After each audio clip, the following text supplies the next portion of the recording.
রাজধানীবাসীর জন্য স্বপ্নের বাহনে পরিণত হয়েছিল মেট্রো রেল। মতিঝিল থেকে আগারগাঁও পর্যন্ত যে কয়টি স্টেশন আসে সব স্টেশনগুলো খুলে দেওয়া হয়েছিল সাধারণ যাত্রী চলাচলের জন্য। তবে বৈষম্য ছাত্র আন্দোলনের তোপের মুখে আওয়ামী লীগ সরকারের পতন হয়। এই পতনে সারা বাংলাদেশ জুড়ে রণক্ষেত্র তৈরি হয়েছিল। সেই রণক্ষেত্রের প্রভাবও মেট্রো রেলে পড়ে। 2 স্টেশন ভাঙচুর হওয়ার কারণে পুরো মেট্রো রেল চালু বন্ধ করে দেওয়া হয়েছিল এবং সাধারণ যাত্রী চলাচল নিয়েও মেট্রো রেল বন্ধ হয়েছিল।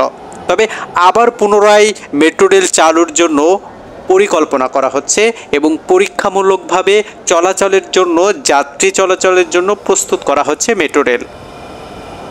গত শনিবার মেট্রো রেল চলাচলের করার জন্য একটি প্রজ্ঞাপন জারি করা হয়েছিল।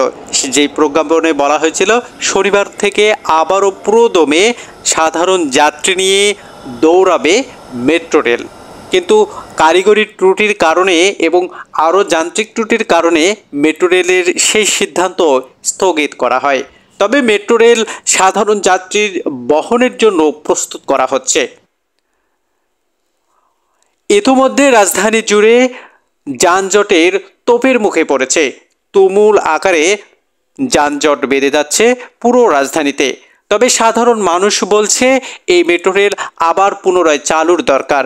2টা স্টেশন, যে স্টেশনগুলো ভাঙচুর হয়েছে সেই 2টা স্টেশন আপাতত বন্ধ রেখে বাকি স্টেশনগুলো চালু করে সাধারণ যাত্রী বহনের জন্য মেট্রো রেল দ্রুত প্রস্তুত করা প্রয়োজন।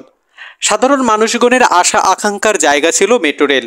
এর জুড়ে যেখানে তীব্র যানজটের মুখে পড়তে হতো প্রতিটা মুহূর্তে, প্রতিটা ঘন্টায়, প্রতিটা সেকেন্ডে, সেখানে মেট্রো রেল যেন মানুষের একটা আশার বাণী জুগিয়েছিল। মেট্রো রেলের আশার বাণী কি আদৌ কি সেই আশা কি পূরণ করতে পারবে বাংলাদেশে মেট্রো রেলের প্রভাবে? দর্শক, কোনো মন্তব্য থাকলে কমেন্টস করে জানাতে পারেন।